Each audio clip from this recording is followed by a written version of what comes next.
Yeah, I think similar to when other opportunities arose, I think guys do focus on their job individually. Okay, who's my assignment? How am I executing that assignment? And then how am I finishing with detail, with technique at the point of attack? And when you see things like proper leverage for the return side, those show up and they produce results. Simple as that. What kind of job do you think he did?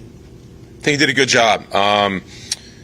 Everything, try and create tough coaching. Try and create, the level of expectation is always, the standard is always going to be high. So I think he did a good job, but there's always room for improvement. There's always room to, hey, could I pads down here, more better ball security here? Could I have a finish on this block on the low hip a little bit better here? So on and so forth. So good job, of course, but yeah, we're always looking to be better. Making that field goal, fairly long one. Are you guys feeling good about everything, operation, how he's kicking, things like that this point? Yeah, I think that even when there is a missed kick early in the season or whenever those things happen, look, I trust number 7, and I trust those guys in the operation, the snap, the hold. From the time we got together here in the spring through the preseason, working through a game like Green Bay in the preseason where he's kicking a bunch of field goals, everything's true and straight, pre-games, practice. We're always looking for improvement. We're always working on our craft as specialists, and you expect to go out there and make those kicks. And I think I don't think there's any waiver from that, whether it was a good kick that goes through or like an average kick that goes through. So it was good to see him go out there and hit a big kick, of course. And but those are the standards and the expectation, and he's all over that. All set. It's good. It's a quick one. See you guys.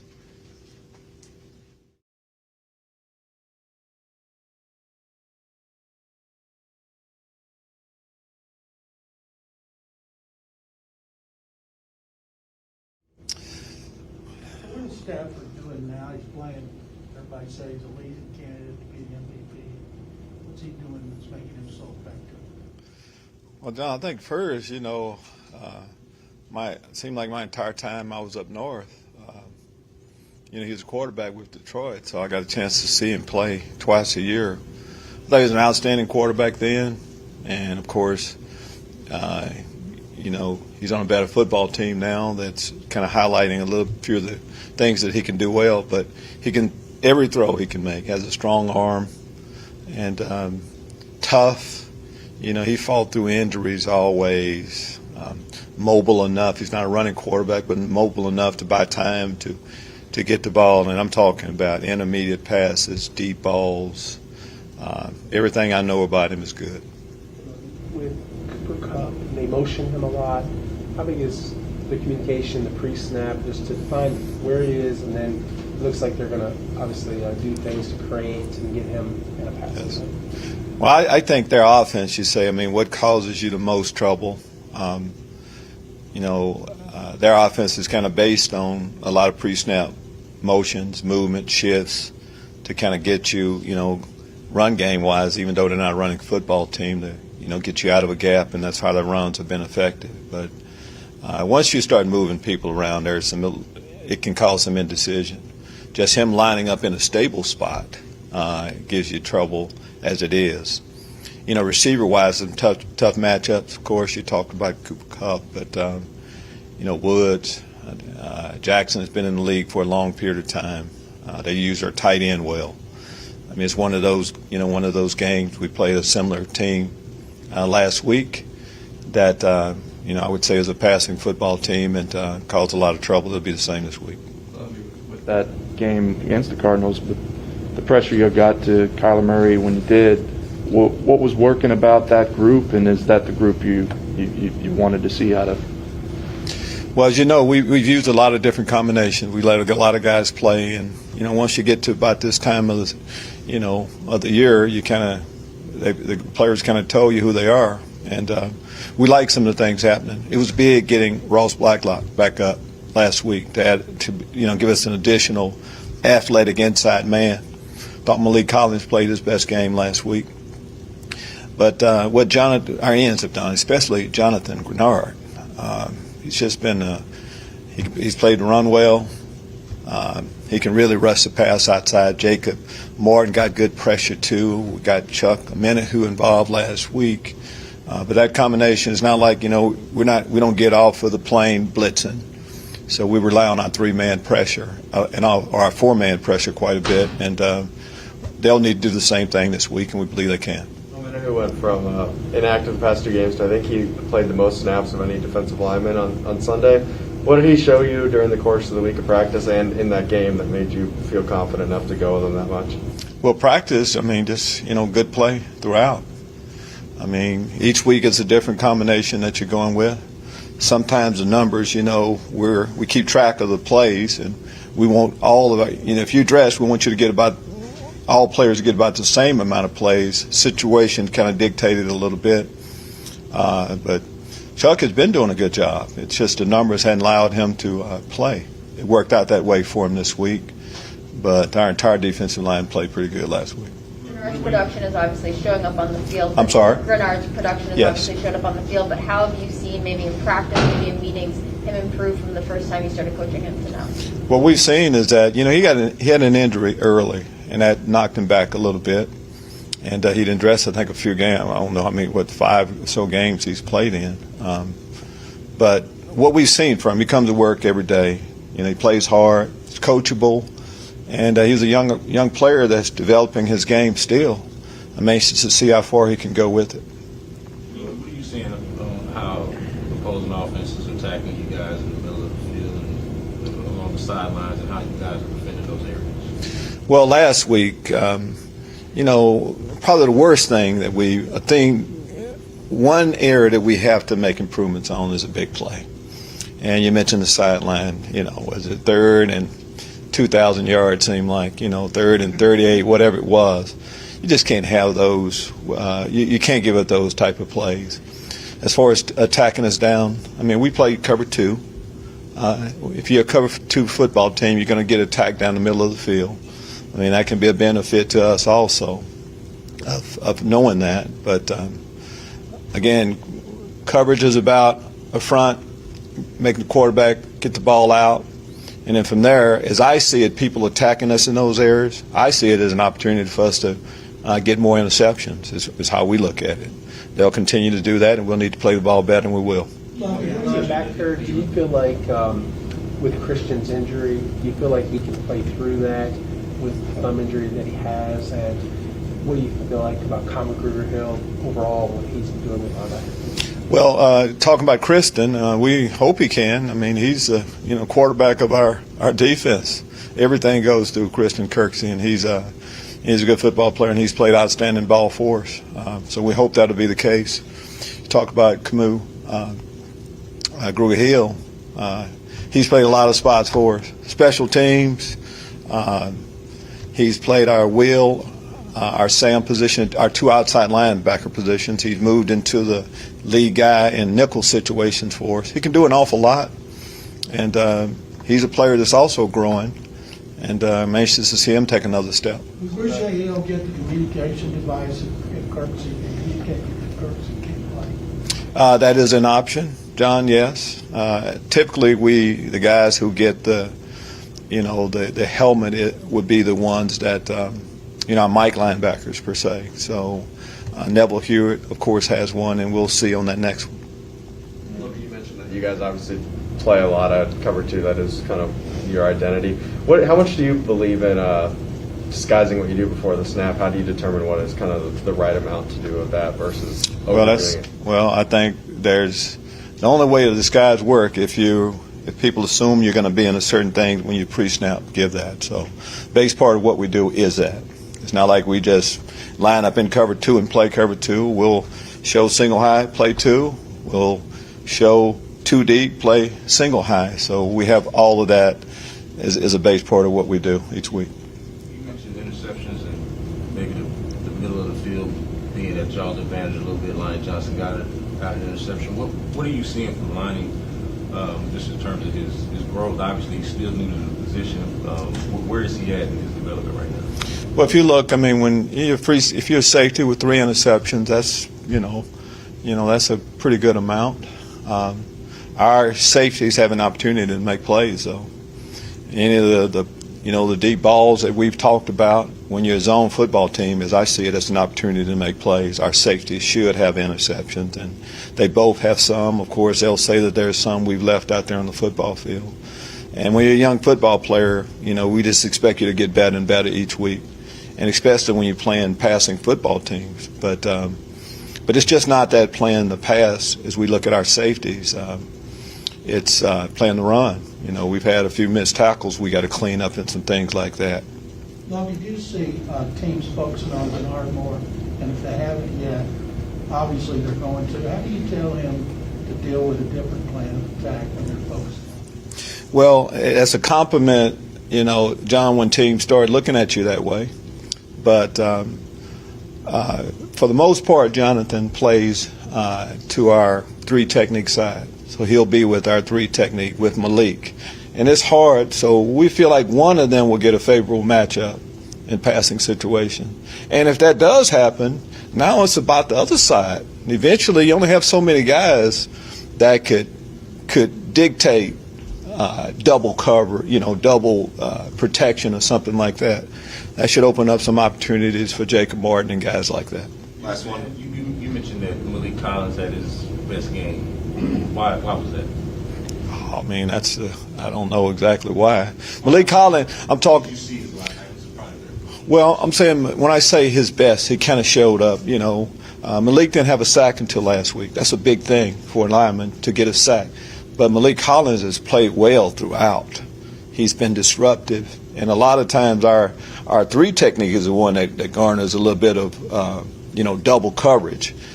Double protection and stuff that offenses do, but he plays hard every down, big part of what we're doing.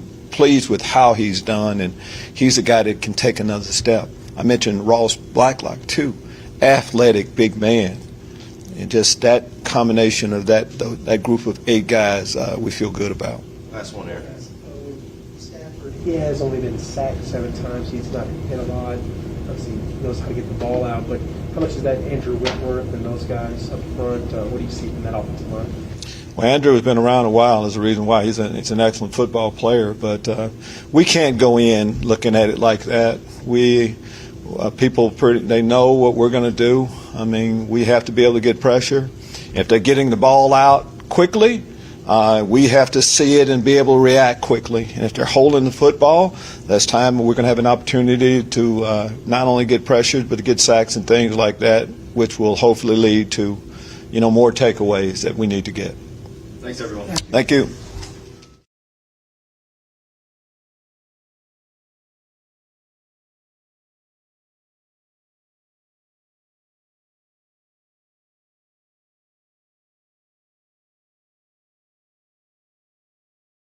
That Taylor's going to start? No, I'm not. If he does, what do you expect on the match of the playoff? Expect whoever's out there to go out there and execute the game plan. The expectation doesn't change based upon who's out there and whether they played last week or whether they didn't play however many weeks it's been. So, their job is still to come out there and execute the game plan and put us in a position to go out there and score points. If he's playing, you have to kind of see what he can do to affect your play calling, or do you see that part? What was the first part of the question? If he actually comes back, do you have to watch him a little bit? Mm-hmm. Or you just call it because you've seen what you want to see in practice? I think it's probably a little bit of both. For like I said, for anybody who's out there, you're going throughout the week with an idea as to how you want to kind of attack the team that you're playing, and so you're going to make judgments based upon what plays you're going to call, based upon how things have looked throughout the week. So, like I said, that part of it doesn't really change based upon who's under center for us.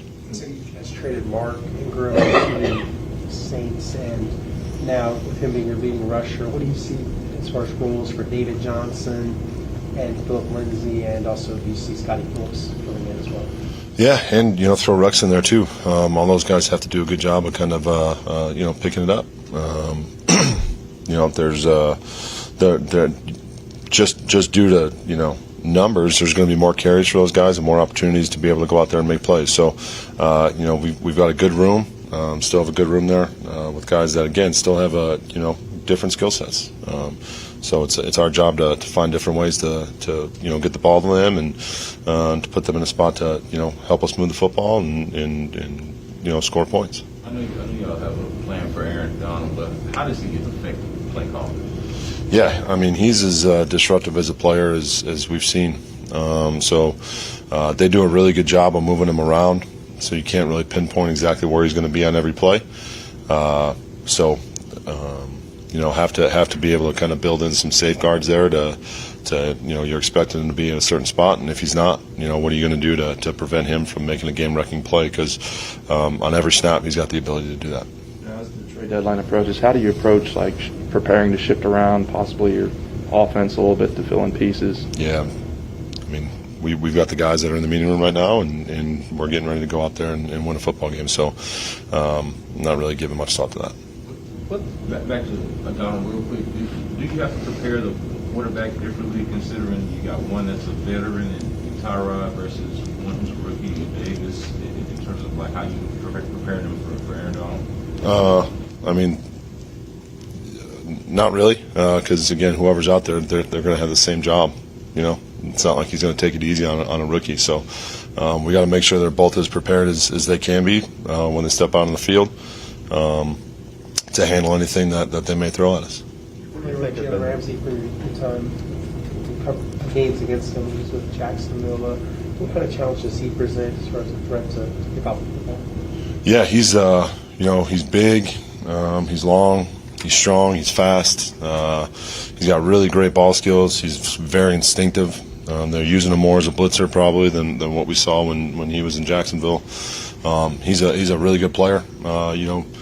Obviously he plays further away from the ball than Donald does, but he's got the ability to change a game on every snap also. He's a very good football player, and we have to take a look at him and make sure we know where he's at, and understand how we want to attack him and how we want to play the game with him on the field. Because again, similar to Donald, they move him around. So sometimes he's to the field, sometimes he's in the slot, sometimes he's in the box. He's all over the place. So we got to make sure that we're doing a really good job being aware as to where those two guys are. Tim, would you like to have another receiver emerge as a true number two, or are you fine with having the Cooks and everybody else kind of together?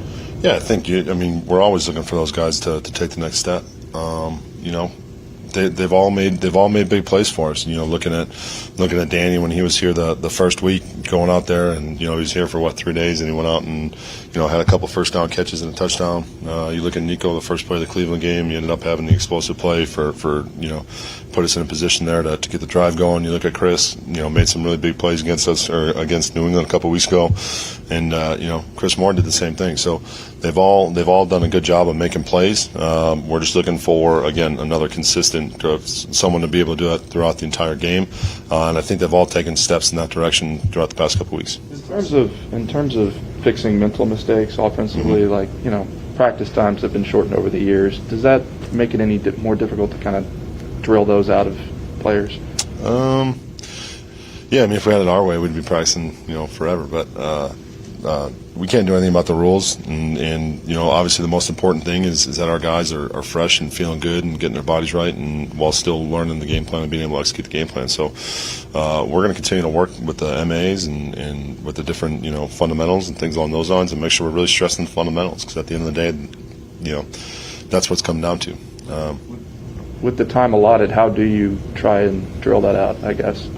Yeah, you have a plan for practice. You understand what you're going to do for the game plan. What skills you're going to end up using, what skills you're going to be focused on throughout that week. It's different for each game. It's different for each position. And then making sure you're going out there and drilling it, like you're saying, throughout a different variety of drills for each position. But yeah, focusing on the things that we need to focus on here in order to improve on those areas. That was a lot of touches, more than he'd had in the past. David Johnson's past game. What do you hope for from David, with the guy that was your primary back last year, the featured guy? What was the question? What do you hope for from David, having the increased touches against Arizona? What did you see from him? What do you hope from him going forward? What's more out of the equation? Yeah, he's a guy that he's obviously a really good runner. and he's got a different skill set when it comes to the pass game. So he provides us opportunities to take advantage of different matchups, and he did a good job winning those the other day. One on the slant on the outside on one of the third downs that we converted on. And he makes himself available to the quarterback, and he's done a great job really earning the quarterback's trust throughout however many weeks we've been together since the beginning of training camp. He's out there every day. So, with that paired with his ability to run the football, it provides us opportunities to get him the ball. Limiting turnovers has obviously been a point of emphasis for you guys with Davis. As a play caller, when you're working with a rookie quarterback, is there some trade-off there between trying to keep him protecting the ball and going for more explosive plays?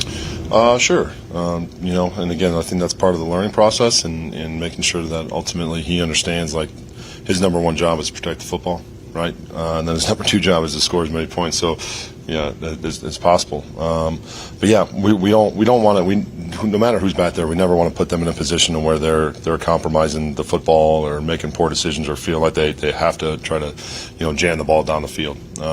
So I would say probably with everybody that there's a little bit of that goes on. But ultimately, again, like the quarterback's got to do a great job protecting the ball, and then he's got to do a great job leading the offense down the field and finishing in the end zone. So it's kind of a double-edged sword with that. Thank you, everyone. It's good. Thank you, guys.